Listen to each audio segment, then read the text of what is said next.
వాళ్ళు అర్పించుకునే విధంగా వారి నుండి స్ఫూర్తి పొందే విధంగా ఏర్పాట్లు ఉండాలి. అందరికీ ఎప్పుడు ఓపెన్గా ఉండాలి. ఈ విగ్రహం క్లోజ్ చేసి పెట్టొద్దు.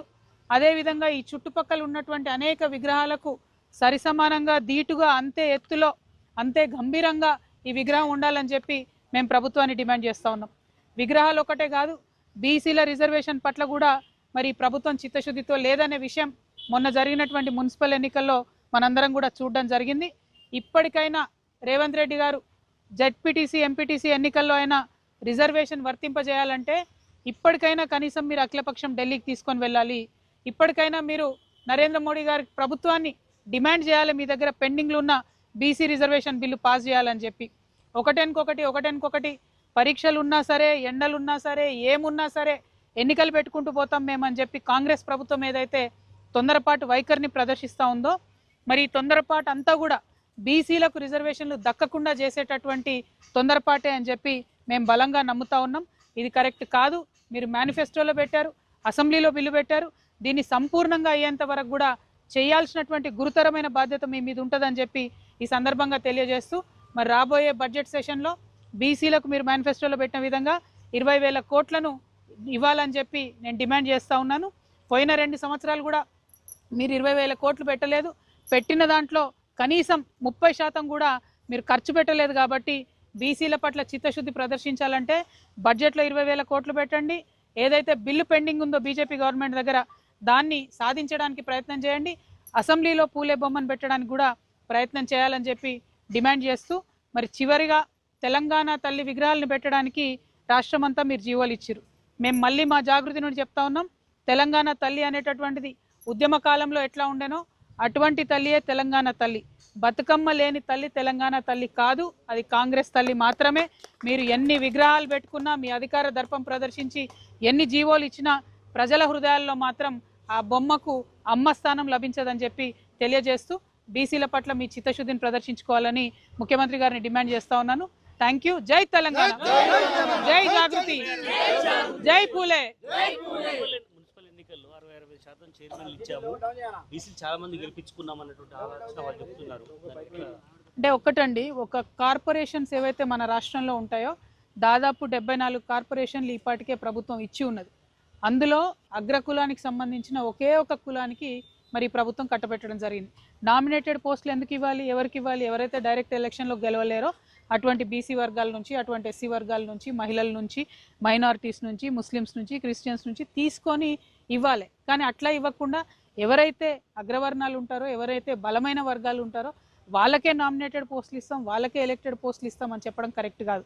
ఇవాళ బీసీలలో జాగృతి లాంటి సంస్థలు, ఆర్ కృష్ణయ్య గారు లాంటి పెద్దలు చేసినటువంటి పోరాట ఫలితంగా బీసీలలో చైతన్యం వచ్చింది కాబట్టి మొన్న ఎన్నికల్లో ఆ రిజల్ట్ వచ్చింది.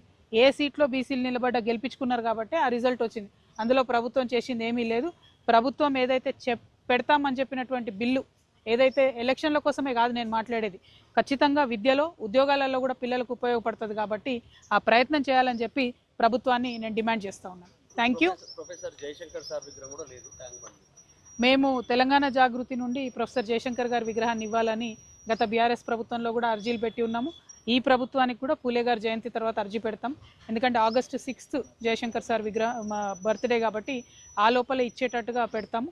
మేము తెలంగాణ జాగృతి యాజ్ ఎ ఆర్గనైజేషన్ మేము టేక్ కేర్ చేస్తాము. వారు ఏదైనా ప్లేస్ మాకు అలొకేట్ చేస్తే సంపూర్ణంగా ఖర్చు ప్రభుత్వానికి లేకుండా మన తెలంగాణ ఆత్మగౌరవానికి ప్రతీక అయినటువంటి జయశంకర్ సార్ని నిలబెట్టుకోవడానికి మేము ముందడుగేస్తాం.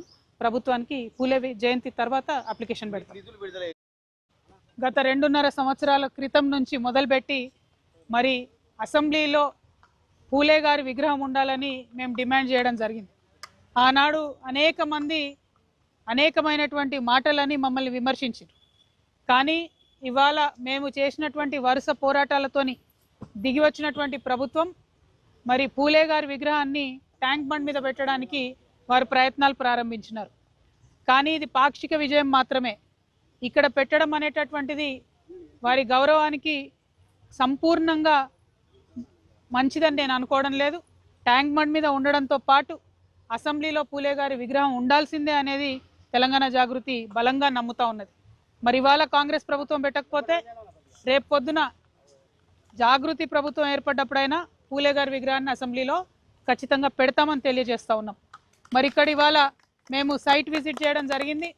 ఇక్కడ ఉన్నటువంటి ఎవరైతే ఈ పనులు చేస్తూ ఉన్నారో వాళ్ళు చెప్తా ఉన్నారు, ఇంతవరకు విగ్రహానికి సంబంధించి కూడా ఒక విగ్రహం ఉంటుందా లేకపోతే అమ్మ సావిత్రిబాయి గారితో కలిసి విగ్రహం ఉంటుందా అనేటటువంటి క్లారిటీ ప్రభుత్వం ఇవ్వడం లేదు.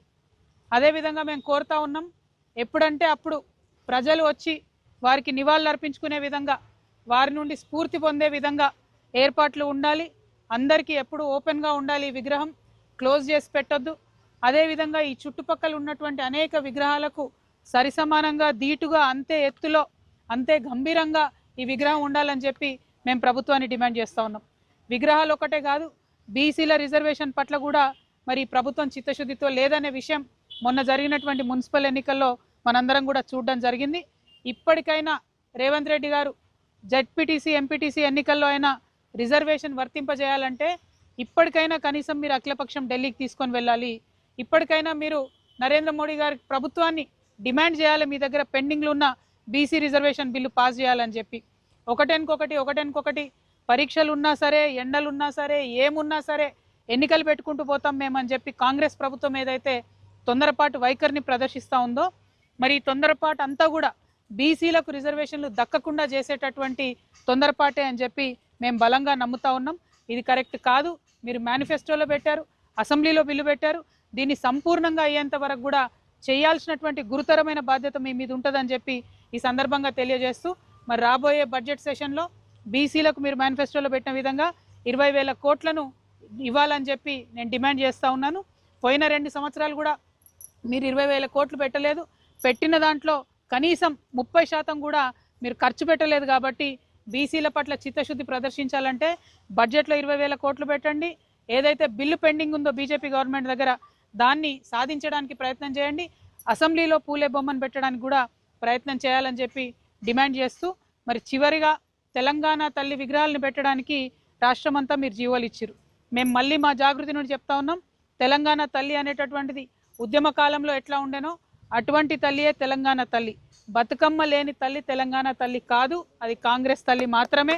మీరు ఎన్ని విగ్రహాలు పెట్టుకున్నా, మీ అధికార దర్పం ప్రదర్శించి ఎన్ని జీవోలు ఇచ్చినా ప్రజల హృదయాల్లో మాత్రం ఆ బొమ్మకు అమ్మ స్థానం లభించదని చెప్పి తెలియజేస్తూ, బీసీల పట్ల మీ చిత్తశుద్ధిని ప్రదర్శించుకోవాలని ముఖ్యమంత్రి గారిని డిమాండ్ చేస్తా ఉన్నాను.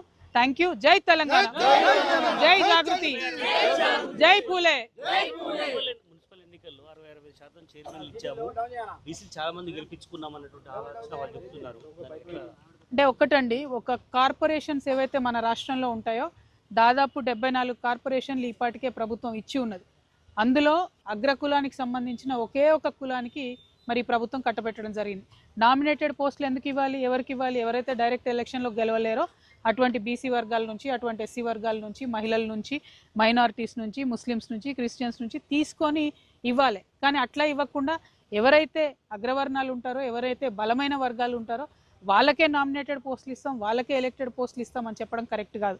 ఇవాళ బీసీలలో జాగృతి లాంటి సంస్థలు, ఆర్ కృష్ణయ్య గారు లాంటి పెద్దలు చేసినటువంటి పోరాట ఫలితంగా బీసీలలో చైతన్యం వచ్చింది కాబట్టే మొన్న ఎన్నికల్లో ఆ రిజల్ట్ వచ్చింది. ఏ సీట్లో బీసీలు నిలబడ్డ గెలిపించుకున్నారు కాబట్టి ఆ రిజల్ట్ వచ్చింది.